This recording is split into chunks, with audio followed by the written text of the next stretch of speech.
அப்ப இந்த ரமலான் மாதம் எங்களுக்கு ஒரு தௌபாவுக்குரிய ஒரு மாதம். நாங்கள் அதுல தௌபா செய்கின்ற நோன்பு பிடிப்பதே எங்களுக்கு என்ன செய்யும்? ஒட்டுமொத்த பாவங்களையும் எங்களை அறியாமல் கரைத்து விடக்கூடிய ஒரு மாதம். அந்த எண்ணத்தோடு எங்களிடத்தில் நோன்பு என்ன செய்யணும்? வர வேண்டும். இது ஒரு விஷயம். அடுத்தது பாருங்க, ரசூலுல்லாஹி ஸல்லல்லாஹு அலைஹி வஸல்லம் நோன்பை நாங்க உணராத சில பாவங்களுக்கு பரிகாரமா வைக்கிறாங்க. என்ன உணராத பாவங்கள்? நாங்க யாராவது பாவம் பட்டியல்ல இதை சேர்க்கிறோமா? அடுத்த வீட்டோட சச்சரவு பட்டுக் கொள்றோம். ஏதோ ஒரு பிரச்சனை இல்ல, காணி பிரச்சனையோ, கட்டுமான பிரச்சனையோ, அல்லது புள்ளகள் பிரச்சனையோ, இப்படி எத்தனையோ சண்டைகள் என்ன செய்யும்? யாருக்கும் வரும். வாய்த்த பெரிய சண்டை இல்லாட்டி எனது வாய்த்தக்கமா வரும், ரெண்டு சத்தம் வரும். நடக்குதா இல்லையா? நடக்கும். அதுபோல கணவன் மனைவி கிடையில 1000 பிரச்சனைகள் வந்து போகும். பாவம் பட்டியல்ல யாராவது அதை சேர்க்கிறதா? நான் இன்றைக்கு என் மனைவிக்கு ஏசி விட்டேன், இது ஒரு பாவம். இப்படி யாரா கணிப்பிடுவோமா? கணிப்பிடுறது குறவு. அதெல்லாம் பாவம் லிஸ்ட்லயே இல்ல. கொஞ்சம் பேர் நன்மை லிஸ்ட்ல வச்சுட்டு இருக்காங்க. அதை அந்த லெவல்ல தான் என்ன செய்யுது? அதை நாங்க வச்சுட்டு இருக்கிறோம். ரசூலுல்லாஹி ஸல்லல்லாஹு இதுக்கெல்லாம் சேர்த்து ரசூலுல்லாஹ் சொல்றாங்க. சஹீஹுல் புகாரியில் 1895வது இலக்கம். உமர் ரலியல்லாஹு அன்ஹு அவர்கள் கேட்கிறாங்க, உதைபா ரலியல்லாஹு அன்ஹு அவர்கள் பதில் சொல்லுகிறார்கள், ஃபித்னத்துர் ரஜுல் ஃபி அஹ்லிஹி வ மாலிஹி வ ஜாரிஹி. ஒரு மனிதன் தன் குடும்பத்துக்குள் ஏற்படக்கூடிய சோதனைகள், பிரச்சனைகள், அண்டை வீட்டாரோடு பட்டுக்கொள்ளக்கூடிய சோதனைகள், பிரச்சனைகள், தன் சொத்திலே ஏற்படக்கூடிய சோதனைகள், பிரச்சனைகள், இவைகள்ல உள்ள இந்த பாவங்கள், குழப்பங்கள் எல்லாவற்றையும் துகஃபிருஹஸ் ஸலா வஸ்ஸியாம் வஸ்ஸதகா, தொழுகையும் நோன்பும் தான தர்மங்களும் இல்லாமல் ஆக்கிவிடும். தொழுகையும் நோன்பும் தான தர்மங்களும் அதை என்ன செஞ்சிருமா? அதுக்கு பரிகாரமாக அமையும் என்றாங்க ரசூலுல்லாஹ். அப்ப எங்களுக்கு தெரியாம இந்த மாதிரியான சச்சரவுகள் ஒரு பட்டியல் எங்கட மனசுல ஒரு மேகமூட்ட மாதிரி இருக்குது. அதுகளெல்லாம் எது போக்குமாம்? இந்த நோன்பும் தொழுகையும் சதக்காவும் போக்கும். ஏன்னா அது மனிதன் கட்டுப்படுத்திக் கொள்ள முடியாத செக்ஷன்ல இருக்கக்கூடிய ஒரு விஷயம். அது சின்ன சின்ன சச்சரவுகள். அப்ப நோன்பு எங்களை அறியாத தவறுகளுக்கான பரிகாரம். குடும்பம், அண்டை வீடு, சொத்து, இதுல என்னது பரிகாரம். என்னதான் ஒரு மனுஷன் நேர்மையா பிசினஸ் பண்ணிட்டாலும் சில இடங்கள்ல மனமுரண்டா என்ன செஞ்சு கொள்வான்? நடந்து கொள்வான். தாராள தன்மை இல்லாம நடந்து கொள்வான். கொஞ்சம் அந்த மாதிரி எல்லாம் என்ன செஞ்சிருப்பான்? நடந்திருப்பான். இவைகளுக்கெல்லாம் இந்த நோன்பு என்ன செய்யும்? பரிகாரமாக அமையும். அடுத்தது சஹீஹுல் புகாரியில் 1896வது இலக்கத்தில் ஸஹல் இப்னு ஸஅத் ரலியல்லாஹு அன்ஹு அவர்கள் அறிவிக்கக்கூடிய ஒரு செய்தி. நபி அவர்கள் சொல்லுகிறார்கள், இன்ன ஃபில் ஜன்னதி பாபன் யுகாலு லஹு ரையான். சொர்க்கத்தில் ரையான் என்று சொல்லப்படக்கூடிய ஒரு கதவு இருக்கிறது, ஒரு வாசல். சொர்க்கம் என்கின்ற உலகம், சொர்க்கம் என்கின்ற தோட்டம் என்றதை விட சொர்க்கம் என்கின்ற உலகத்தில் வாசல்கள் இருக்கின்றன. ரையான் என்கின்ற ஒரு வாசல் இருக்கிறது. யதுகுலு மின்ஹு ஸாயிமூன் யௌமல் கியாமா, மறுமை நாளில் நோன்பாளிகள் அதனால் நுழைவார்கள். லா யதுகுலு மின்ஹு அஹதுன் கைருஹும், அதனால வேற ஆட்கள் நுழைய மாட்டார்கள், வேறவர்கள் நுழைய மாட்டார்கள். யுகாலு ஐன ஸாயிமூன், நோன்பாளிகள் எங்கே என்று அழைக்கப்படுவார்கள். ஃபயகூமுன, எல்லாரும் எழும்புவார்கள். லா யதுகுலு மின்ஹு அஹதுன் கைருஹும், அந்த எழும்பி போறவங்களை தவிர வேற யாரும் என்ன செய்ய மாட்டாங்க? அதற்குள்ளால் நுழைய மாட்டார்கள். ஃபஇதா தகலு உக்லிக அலைஹிம் ஃபலம் யதுகுல் மின்ஹு அஹதுன், நுழைஞ்ச உடனே கதவு பூட்டப்படும், வேற யாரும் நுழைய மாட்டார்கள். புகாரில வருது. முஸ்லிம்கள் எல்லாரும் நோன்பு பிடிக்கிற கடமையா இல்லையா? முஸ்லிம்கள் எல்லாரும் நோன்பு பிடிக்கிற கடமை. அப்ப ரையான் என்ற வாசலால எல்லாரும் போவாங்களா? நோம்பாளிகள் மட்டும் தான் அதனால போவாங்க. அப்ப ரையான் என்ற வாசலால எல்லா முஸ்லிம்களும் போகணுமா இல்லையா? எல்லா முஸ்லிம்களும் போனா இன்னொருத்தர் போக மாட்டாங்கிறதுக்கு அர்த்தம் இல்லை, இன்னொருவர் போக மாட்டான்றதுக்கு அர்த்தம் இல்லை. இந்த ஹதீஸை எப்படி விளங்கணும் தெரியுமா? அடுத்த ஹதீஸை பாருங்க. சஹீஹுல் புகாரியில் 1897வது இலக்கம். ரசூலுல்லாஹி ஸல்லல்லாஹு அலைஹி வஸல்லம் சொல்றாங்க, மன் கான மின் அஹ்லில் ஜிஹாத், யார் ஜிஹாதுக்குரியவர்களாக இருக்கிறார்களோ, ஜிஹாது குழுவினராக ஜிஹாதுக்குரியவர்களாக யார் இருக்கிறார்களோ அவர்கள் சொர்க்கத்துக்குள்ள எப்படி நுழைவாங்க தெரியுமா? துஅய மின் பாபில் ஜிஹாத், ஜிஹாத் என்கின்ற வாசலால் சொர்க்கத்திற்குள் அழைக்கப்படுவார்கள். மன் கான மின் அஹ்லிஸ் ஸலா, தொழுகைக்கு உரியவர்களாக யார் இருக்கிறார்களோ அவர்கள் தொழுகையின் வாசலால் அழைக்கப்படுவார்கள். மன்கான மின் அஹ்லி ஸதகா, யார் தர்மத்திற்கு உரியவர்களாக இருக்கிறார்களோ அவர்கள் தர்மத்துடைய வாசலால் அழைக்கப்படுவார்கள். மன்கான மின் அஹ்லி ஸியாமி, யார் நோன்புக்கு உரியவர்களாக இருக்கிறார்களோ அவர்கள் துஅய மின் பாபிர் ரையான், ரையான் என்கின்ற வாசலால் என்ன செய்யப்படுவார்கள்? அழைக்கப்படுவார்கள். அபூபக்கர் ரலியல்லாஹு அன்ஹு கேக்குறாங்க, அல்லாஹ்வின் தூதரே, இந்த எல்லா வாசலாலையும் அழைக்கப்படுறவங்க யாரா இருக்கிறாங்களான்னு, எல்லா வாசலாலையும் வாங்கன்னு அழைக்கப்படுகின்றவர்கள் யாராவது இருக்கிறார்களா? ரசூலுல்லாஹி ஸல்லல்லாஹு அலைஹி வஸல்லம் சொன்னாங்க, நஅம் வ அர்ஜு அன் தகூன மின்ஹும், ஆம் இருக்கிறார்கள், நீங்கள் அவர்களில் ஒருவராக இருக்க நான் ஆசை வைக்கிறேன், நீங்கள் அவர்களில் ஒருவராக இருக்க நான் ஆசை வைக்கிறேன் என்று ரசூலுல்லாஹி ஸல்லல்லாஹு அலைஹி வஸல்லம் சொன்னார்கள். புகாரி 1897வது இலக்கம். இதுல ரசூலுல்லாஹ் என்ன சொல்ல வராங்க தெரியுமா? நோன்பு பிடிக்கிறதல்ல, நோன்புக்கு உரியவர்களாக, ரமலான் மட்டும் பிடிச்சா அது வராது. ரமலான் மட்டும் பிடிச்சா அது வராது. ரமலான் எல்லாருக்கும் கடமை. யாருக்கு வரும்? திங்கள் வியாழ ஒரு ஆள் நோன்பு பிடிக்கிறாரு, 3 நாட்கள் மாசத்துல 13, 14, 15 நோன்பு பிடிக்கிறாரு. இன்னென்ன அரபா, ஆஷூராண்டி என்னென்ன நோன்புகள் கிடைக்குதோ எல்லா நோம்பையும் பிடிக்கிறாரு. வேறவா சுன்னத்தா நோன்பு கண்டு சிலவங்க ட்ரை பண்ணி கண்டிருப்பாங்க. தொழுகை கண்டு அவருடைய இன்ட்ரெஸ்ட் இருக்கும், தர்மத்திற்கென்று அவருடைய இன்ட்ரெஸ்ட் இருக்கும், ஜிஹாதுக்கென்று இன்ட்ரெஸ்ட் இருக்கும். ஒன்று இல்லாம ஒன்றுக்கு என்ன செய்யும்? கடமையை விட கூடுதலான ஆர்வம் இருக்கும். அவரவர்களுடைய வாசலால் என்ன செய்யப்படுவார்கள்? அழைக்கப்படுவார்கள். இதில் எல்லா வாசலிலும் ஆர்வம் உள்ளவர்கள் எல்லா வாசலாலும் என்ன செய்வார்கள்? அழைக்கப்படுவார்கள். அபூபக்கர் அவர்களில் ஒருவராக இருக்க வாய்ப்புண்டு. ரசூலுல்லாஹ் அபூபக்கருக்கு இப்படி நிறைய சொல்லிக்கிறாங்க. ஒரு இடத்துல என்ன சொல்றாங்க? நீங்கள் அவர்களில் இல்லை என்றாங்க ரசூலுல்லாஹ். கரண்டை கையில உடுக்கிறது பெருமையா?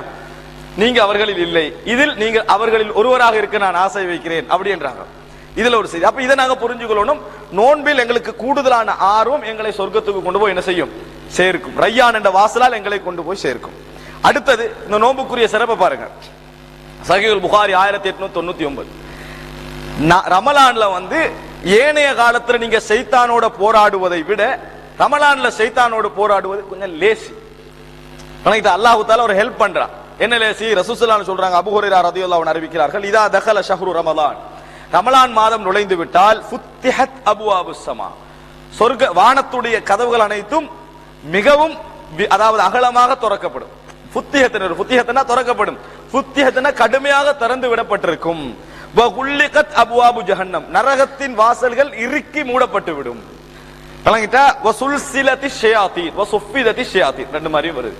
சைத்தான்கள் விலங்கிடப்படுவார்கள். சைத்தான்கள் விலங்கிடப்படுவார்கள். இதுல நாங்க என்ன விளங்குறோம்னா, பொதுவாக உள்ள சைத்தான்கள் அவர்களோட ஒரு சைத்தான் படைக்கப்பட்டிருக்கிறான் ஹதீஸ் இருக்கு. அவர்கள் அல்ல, விளங்கிட்டானே, அவர்களோட சைத்தான் படைக்கப்பட்டிருக்கிறானே, அது இதுல வராது. இதுல யார் வருவா? அதாவது சைத்தான்களை பொறுத்த வரைக்கும் நிரந்தரமாக உலகத்துல வாழ்றவங்க இப்லீஸை தவிர. யார தவிர? சைத்தான்களுக்கெல்லாம் மெயினான ஆள் யாரு? இப்லீஸ். அவருக்கு தான் அவகாசம் எது வரைக்கும்? உலகம் அழிகிற நாள் வரைக்கும். சைத்தான்களை பொறுத்த வரைக்கும் அப்படி இல்லை. அப்போ ஒவ்வொரு மனிதனோட ஒரு சைத்தான் படைக்கப்பட்டிருக்கிறான். அவர்கள் விலங்கிடப்படுகின்ற லிஸ்டுக்குள்ள வராது. சுல்சிலத்தி ஷயாத்தீன், சைத்தான்கள் விலங்கிடப்படுவார்கள். அப்ப நீங்க பாருங்க, எங்களுக்கு எங்களை நஃப்ஸை கட்டுப்படுத்துறதை தவிர பெரிய ஒரு போராட்டம் என்ன செய்யாது அந்த மாதத்தில் இருக்காது என்று இந்த செய்தி எங்களுக்கு சொல்லி தருவதை நாங்கள் பார்க்கிறோம். இது ரமலானுடைய சிறப்புகள் ஒன்று. சஹீஹுல் புகாரி 1901 இலக்கத்திலே அபூ ஹுரைரா ரலியல்லாஹு அன்ஹு அறிவிக்கிறார்கள், ரசூலுல்லாஹி ஸல்லல்லாஹு அலைஹி வஸல்லம் சொன்னதாக, மன் சாம ரமலான ஈமானன் வஹ்திசாபன் குஃபிர லஹு மா தகத்தம் மின் தம்பிஹி, யார் ரமலானில் ஈமானுடன், இத நிறைய பேர் இரவு தொழுகிறவங்க கவனிக்கிறது.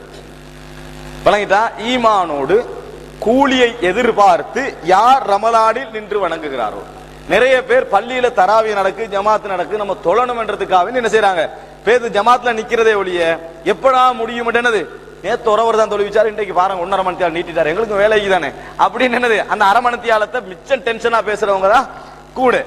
ஆனால் இங்க என்ன வருது, நம்ம ஈமானன் வஹ்திசாபன், நின்று வணங்குறது எல்லா மாசத்துல நின்று வணங்கணும். விளக்கிட்டாடே, இங்க கூலி எதிர்பார்த்தல் என்கின்ற எண்ணம் அதிகமாக இருக்கணும். நம்பிக்கை என்கின்ற அந்த ஈமான் மிச்சம் அதிகமாக இருக்கும். ரமலானை விட மற்ற நாட்களை விட இதுல என்ன செய்யணும், கூட இருக்கணும். அப்படி இருந்தால் அவருக்கு முன் சென்ற பாவங்கள் மன்னிக்கப்படும். முன் சென்ற பாவங்கள் மன்னிக்கப்படும். ஆனா ஒரு 2 ரக்காத் தொழுதுட்டு படுற பாடு பாருங்க. நீங்க சலாத்தக்கூடிய இமாம் சலாம் கொடுத்த உடனேயே ஒரு பெரிய ஒரு மாச்சல், 15 நிமிஷம் 10 நிமிஷம் தான் அந்த 2 ரக்காத் முடிஞ்சிருக்கும். தண்ணி குடிக்கிறதும், அங்கல போறதும், போனுக்கு ஆன்சர் பண்றதும், இடுப்பு வளைக்கிறதும், ஏன் 2 ரக்காத் தொழுவிட்டாரா. 2 ரக்காத்துல டயர்ட் அல்லாது, இன்னும் ஒரு அவர் தொழணுமே என்ற டயர்ட் தான் அது. வணங்கிட்டானே, அந்த டயர்ட் என்ன தெரியுமா, இந்த 2 ரக்காத்துல இன்னும் ஒரு அவர் தொழணுமே அப்படி என்று அந்த டயர்ட். அந்த டயர்டில் எழுப்பி போறது, வாரது, தண்ணியை குடிக்கிறது, வெளியே போறது, திடீர்னு கணக்கிறது. சில குரூப் என்ன செய்யணும், ருக்குவுக்கு சேர்றது. வணங்கிட்டா முதலா ரக்காத்துல ருக்குக்கு தான் ஒரு குரூப் சேரும். எப்பையும் முதலா ரக்காத்துல அந்த ஒரு ருக்குவுக்கு அல்லாஹு அக்பர் சேர்றாரு. வணங்கிட்டா அவர் ருக்கு செஞ்சா ரக்காத்து கிடைக்கும் நம்பிக்கையில் அப்படி என்ன செய்யறாரு, செய்வதை பார்க்கிறார். அது ஒரு பிழையான நம்பிக்கை. விளங்கிட்டா அது புறவு வழங்கப்படுது. ஆனால் பிழையான நம்பிக்கை. நாம நின்றுக்கிற இடத்துல சேரோடும், அப்போதான் எங்களுக்கு அந்த ரக்காத்து என்ன செய்யும், கிடைக்கும். அன்புள்ள சகோதரர்களே, அப்ப நீங்க பாருங்க, ரமலான என்ன செய்யறாங்க, அந்த டயர்டா ஒன்றோ என்ன செய்யணும், தொழாம இருக்கணும். அல்லாஹ்விடத்துல பாசாங்கு காட்டுற மாதிரியான எண்ணப்பாடுகள் வரக்கூடாது. உனக்கு 5 ரக்காத்தா 7 மணி நேரம், நீ 5 ரக்காத்தோட முடிச்சிடணும். விளங்கிட்டா அப்ப ஏலாம வேணும் என்று என்ன செய்யறாங்க, எல்லாம் தொழுதுன்ற பேரும் இருக்கணும், ஆனா ஒழுங்கா தொழுதும் இருக்கப்படாது என்ற மாதிரி நடந்து கொள்ளக்கூடாது. மன்காம ரமலான ஈமானன் வஹ்திசாபன், கூலியை எதிர்பார்க்கின்றவற்றை பொறுமைக்கும். கூலி ஒரு இடத்துல வேலை செய்யறாருன்னா அவர் என்ன செய்யணும்? அவர் சம்பள தண்டைக்கு எதிர்பார்க்கிறாரா? மிச்ச நம்பிக்கையா வேலை செய்வாரா இல்லையா? அந்த எதிரிக்கு வணக்க வழிபாட்டுல அதே போல ரசூலுல்லாஹ் சொல்றாங்க, அதாவது இது மன் சாம என்று ஒரு அறிவிப்பு வருது. மன் சாம ரமலான ஈமானன் வஹ்திசாபன், யார் ரமலானில் அதாவது ஈமானோடும் கூலி எதிர்பார்த்தும் நோன்பு வைக்கிறாரோ அவருக்கும் முன் சென்ற பாவங்கள் என்ன செய்யப்பட்டு விடும்? மன்னிக்கப்பட்டு விடும். அப்ப ரமலானில் நான் இப்ப சொன்ன ஏராளமான சிறப்புகள் என்னது இருப்பதை பார்க்கிறோம். இது அல்லாமல் புகாரியில 1904வது இலக்கத்தில் அபூ ஹுரைரா ரலியல்லாஹு அன்ஹு அறிவிக்கக்கூடிய ஒரு செய்தி, அல்லாஹு தஆலா சொல்லுகிறான், குல்லு அமல் இப்னு ஆதம லஹு இல்ல ஸியாம், எல்லா விதமான அமல்களும் அவரவர்களுக்குரியது. ஆதமுடைய எல்லா விதமான அமல்கள் அவரவர்களுக்குரியது, நோன்பை தவிர. நோன்பு எனக்குரியது, வ அன அஜ்ஸி பிஹி, நான் தான் அதுக்கு கூலி வழங்குவேன். என்ன அர்த்தம்? எல்லாத்துக்கும் அல்லாஹ் தான் கூலி வழங்கணும். ஆனா நோன்புல ஒரு ஸ்பெஷலி தொழுக, நீங்க என்ன அமலையும் செய்யுங்க, சொல்லி காட்டித்தான் காட்ட முடியுமே ஒழிய, ரமலானில் சொல்லி காட்டித்தான் காட்ட முடியுமே ஒழிய செயலால என்ன செய்யலாது? காட்ட இயலாது. ஆனா தொழுகை எடுங்க, குர்ஆன் ஓதல் எடுங்க, தர்மத்தை எடுங்க, ஜிஹாத் எடுங்க, எதை எடுங்க, பிராக்டிகலி மத்தவனுக்கு என்ன செய்யலாம்? காட்டலாம். நான் தொழுகிறேன் என்று காட்டலாம், நான் என்னது ஓதுறேன் என்று காட்டலாம், நான் தர்மம் செய்யறேன்னு என்ன செய்யலாம்? செஞ்சு காட்டலாம். நான் நோன்பு முடிக்கிறேன்னு செஞ்சு காட்டலுமா? செஞ்சு காட்ட இயலாது. அவனுக்கு சந்தேகம் வருமாய் நடக்கல. எப்படி? அவன் உள்ளத்துல நினைக்க என்னட்ட இப்ப காட்டுறான், அப்புறம் போய் தண்ணியை குடிச்சாலும் குடிப்பான் என்று நினைக்கலுமா இல்லையா அவனுக்கு? ஆனா தர்மத்துல அப்படி இல்லை. 1 லட்சத்தை கொடுக்கலாம், நேரடியா பள்ளிக்கு வந்து தொழுது காட்டலாம். அப்ப அதெல்லாம் பிராக்டிகலியா இன்னொருத்தனுக்கு பார்க்க இயலும். நோன்பை பொறுத்த வரைக்கும் சொன்னாதான் விளங்குமே ஒழிய, நான் நோம்பாளி என்றதை பிராக்டிகலா அவனுக்கு என்ன செய்யலாது? காட்ட முடியாது. நீங்க இஃப்தார் டைம்ல பள்ளியில ஒன்று கூடினாலும் இவன் நோம்பு பிடிச்சிப்பானா இல்லையான்னு சந்தேகம் என்ன செய்யும்? இருக்கும். அப்படியா இல்லையா? எத்தனையோ பேர் இஃப்தாருக்கு வந்திருப்பாங்க, ஆனா அன்றைக்கு நோம்பே இருக்காது. அப்படி இருக்குமா இல்லையா? அவன் முடிவெடுக்கவே இயலாது. ரமலானை பொறுத்த வரைக்கும் என்ன செய்யலாது? முடிவெடுக்கவே இயலாது. இவர் நோம்பாளி என்பது அவர் வாயால சொன்னாலும் நம்பிக்கை வச்சுதான் என்ன செய்யலாம்? கொண்டு போகலாம். அதனால அசௌமுலி, அது எனக்கென்னு மட்டும் உரியது, வேறொத்தனுக்கும் அது ஆகலாம், வேறொத்தனுக்கும் அது ஆக முடியாது. ஆனா தர்மத்தை அப்படி இல்லை. அழகான முறையில தர்மத்தை செஞ்சுட்டு அது இன்னொத்தனுக்காக செஞ்சு முடிக்கல, அல்லாஹ்வுக்கு இல்லாம இன்னொத்தனுக்காக செஞ்சு முடிக்கல. நோம்பை இன்னொத்தனுக்காக பிடிக்கல. நீங்க தண்ணி குடிக்காம ஒரு ஆளுக்கு நீங்க நோம்பு வைக்கிறேன்னு காட்டுறீங்க, காட்டினா நீங்க என்ன செய்வீங்க தெரியுமா? தனியை பேத்து குடிச்சிருவீங்க. தனியை பேத்து காட்டி நோம்பு பிடிக்கிறவர் என்ன செய்வாரு? தனியை பேர் தண்ணி குடிப்பாரு, தனியை பேர் சாப்பிடுவாரு. அப்ப நோம்பு அங்க இல்ல, நோம்புன்றது இல்ல. ஒருவன் காட்டுறதுக்காக வேண்டி பசிலிப்பான ஒரு நாள் ஃபுல்லா இருக்க இயலாது. அசௌமுலி, நோம்பு பிடிச்சா அது எனக்காக வேண்டி மட்டும்தான் பிடிக்க இயலும். வான அஜ்ஸி பிஹி, இன்னொருத்தருக்காக யாரும் நோம்பு வைக்க இயலாது. குடிச்சிருவாரு, தின்றுவாரு, வணங்கிட்டா அது எனக்குரியது, நான் தான் கூலி வழங்குவேன் சொல்லிட்டார் ரசூல் ஸல்லல்லாஹு அலைஹி வஸல்லம். சொல்றாங்க, வஸியாமு ஜுன்னா, நோன்பு ஒரு கேடயம், நோன்பு ஒரு கேடயம். வ இதா கான யௌமு ஸௌமி அஹதிக்கும் ஃபலா யர்ஃபுஸ் வலா யஸ்ஹப், நீங்கள் நோன்பு பிடிக்கிற நாளாக இருந்தால் ஃபலா யர்ஃபுஸ், அவர் தீய அதாவது ஒழுக்கம் இல்லாத வேலைகள் ஈடுபட வேண்டாம். இதுல குடும்ப உறவும் அடங்கும். ஒழுக்கம் இல்லைன்னு அர்த்தம், அந்த வார்த்தைக்கு அதுவும் அடங்கும். அதே நேரத்தில் குடும்ப உறவில் என்ன செய்ய வேண்டாம்?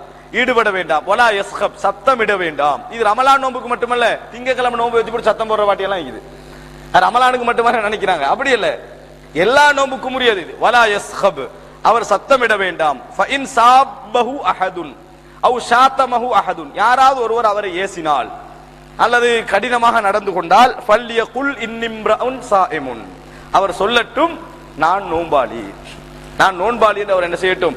சொல்லி விரட்டும் என்று ரசூலுல்லாஹி ஸல்லல்லாஹு அலைஹி வஸல்லம் அவர்கள் சொல்றாங்க. கேடயம், நான் ஒரு நோன்பாளி அப்படின்னு அவர் சொல்லி என்ன செஞ்சுக்கட்டும்? தப்பி கொண்டுட்டு போகட்டும். பேசவானா, ஏசவானா, திருப்பி பேச வேண்டாம். உங்களோட விஷயத்தை நீங்க என்ன செய்யுங்க? கண்ட்ரோலுக்குள் வைத்துக் கொள்ளுங்கள் என்று ரசூலுல்லாஹி ஸல்லல்லாஹு அலைஹி வஸல்லம் அவர்கள் சொல்லுகிறார்கள். அடுத்தது, அதாவது இந்த ரமலான், இப்ப நான் உங்களுக்கு குர்ஆன் வசனம் மட்டும் வழங்கப்படுத்தி காட்டினேன். 2வது ரமலானுடைய சிறப்புகள் என்ன செய்தேன்? உங்களுக்கு சொன்னேன். 3வது என்னன்னா, ரமலானுக்கு இப்ப நான் சொல்றதெல்லாம் ரமலானுக்குள்ள நுழைவதற்கு முன்னால் உள்ள விஷயம். 3வது ரமலான் விஷயத்துல ஒரு விஷயம் நான் கடைபிடிக்கணும். என்னன்னா, சிலர் ஷஅபான் 15க்கு பிறகு நோன்பு பிடிக்க மாட்டாங்க. இதன் தஸப ஷஅபான் ஃபலா தஸூமு, இதன் தஸப ஷஅபான் ஃபலா தஸூமு, 15 ஆகிவிட்டால் ஷஅபான் நோன்பு பிடிக்க வேணாம்னு ஒரு செய்தி வருது, பலகீனமான லைஃபான செய்தி. இந்த செய்தியை பாருங்க, சஹீஹுல் புகாரில் 1914வது இலக்கத்தில் வருது. அபூ ஹுரைரா ரலியல்லாஹு அன்ஹு அறிவிக்கிறார்கள், லா யதகத்தமன்ன அஹதுக்கும் ரமலான பிஸௌமி யௌமின் அவ் யௌமைனி இல்லா யகூன ரஜுலுன் கான யஸூமு ஸௌமஹு ஃபல்யஸும் ஸாலிகல் யௌம், உங்களில் ஒருவர் ரமலானுக்கு முந்தி ஒரு நாளோ 2 நாளோ நோன்பு பிடிக்க வேண்டாம். இப்ப நாளைக்கு ரமலான் வருமா இல்லையான்னு சந்தேகமான நாள் வைங்களேன், அப்ப நான் என்ன செய்யணும்னா இன்றைக்கு நேத்து என்ன செய்யக்கூடாது, நோன்பு பிடிச்சிருக்க கூடாது, முந்தி பிடிக்க வேணாண்டு. ஏன்டா அது வந்து ரமலானோட சேர்ந்து 34 35 நோம்பு மாதிரி என்ன செஞ்சிடும் காட்டிடும். ஆனா நீ வளமையா நோன்பு பிடிச்சிட்டு வாரவராக இருந்து அது ஷஅபான் 30 உங்களுக்கு பிடிபட்டுட்டா பரவாயில்ல, விளங்கிட்டா? வளமையா நீங்க ஒரு நாள் விட்டு ஒரு நாள் நோன்பு பிடிச்சிட்டு வாரவர், அது சரியா ஷஅபான் 30 என்ன செய்யுது ஒரு நோன்பு பிடிபடுது, அடுத்த நாள் ரமலான் நோம்புன்னா அப்ப பரவாயில்ல. அப்படி இல்லாம நீங்க என்ன செய்ய வேண்டாம், நோன்பு பிடிக்க வேண்டாம் என்று ரசூல் ஸல்லல்லாஹு அலைஹி வஸல்லம் சொல்றாங்க. இதைத்தான் இன்னொரு